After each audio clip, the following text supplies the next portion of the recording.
Good morning, YouTube.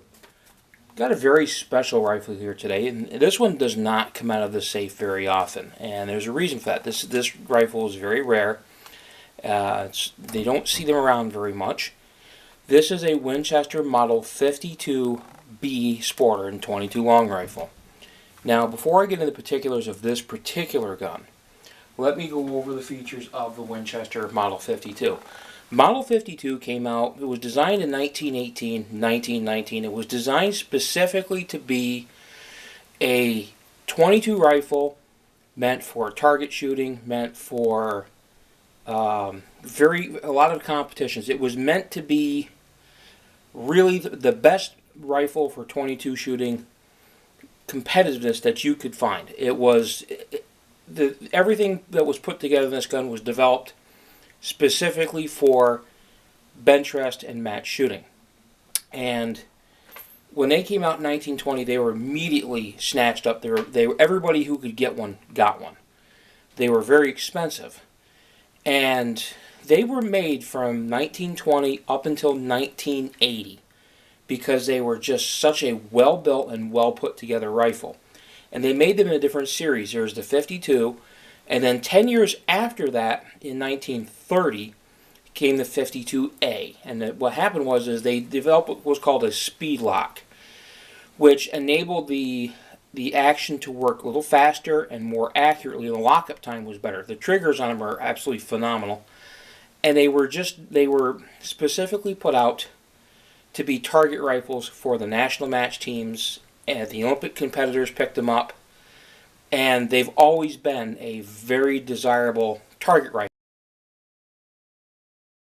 I've seen them over the years in competitions, and they're a phenomenal rifle, and there's very few things that can compete with them between the trigger and the action setup and even the sights.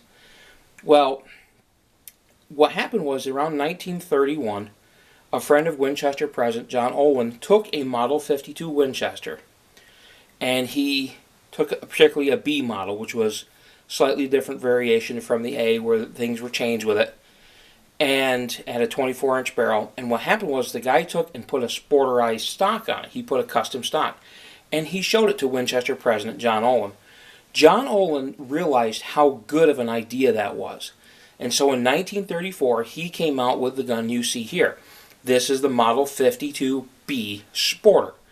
This is a gun that was designed to be taken out, hunted with, but it was not your everyday average hunting rifle. These guns were considered, even then, the Cadillac. They're called the Cadillac of the 22s. They're also called the King of the 22s. In 1934, when this model first came out, the B Sporter, they were $88.50. Now, that doesn't sound like a lot. In 1934, that was a lot of money. Compared to today's money, if you adjust that for inflation, it's about $1,600. Which, you're talking 1934. You're talking the Great Depression. It was a lot of money. They were still very popular. And they made the Sporter version, this version here, from 1934 until 1959. This particular gun is from 1951.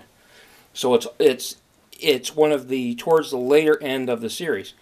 But you can see some of the features that made this gun, not just with the action and the barrel and the sights, but look at your magazine release. Look how well thought out this was. This is a box magazine, and it just simply slides out, and it's probably the nicest, it has to be the nicest 22 magazine that's not a tube that I've ever seen.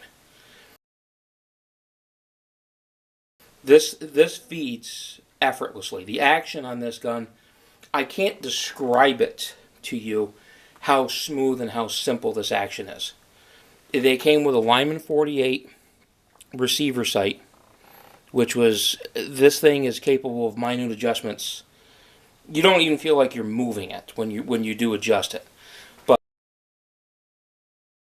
But between that and the trigger, I'll adjust it here. You can see how well built this is. Look at the way they put the sling swivels in. Those are all done at the factory. This is not aftermarket. You see how the magazine well is recessed into the stock. You see how well the nice forend, how it has the black tip on it, and it's just look at the forward sling swivel on this. I'll get a better picture of that and show it to you a little closer up. But you can see the quality that Winchester put into these guns.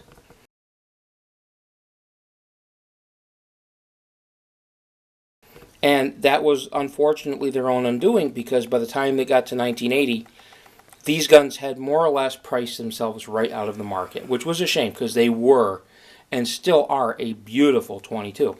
And they're a hefty gun. They weigh 7¼ pounds, which when you hold them, they're so well balanced, you don't feel that. You really don't. And if you look at a lot of the 22 rifles from the time period, you can see the difference. Most of your 22 rifles in the 1930s, even your more expensive rifles, your 22 pumps, your single shots,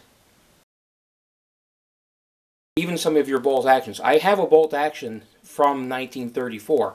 I have a Remington Model 33 single shot. As great of a gun as that is, it can't hold a candle to this. It's not even close. But that was the beauty of the Model 52. These guns are to this day considered to be the epitome of the bolt action 22. That's why you still see them. And it's getting harder and harder and harder to find them in original condition like this. Most of them have had scopes added to it. Especially the sporters. You'll see a lot of them.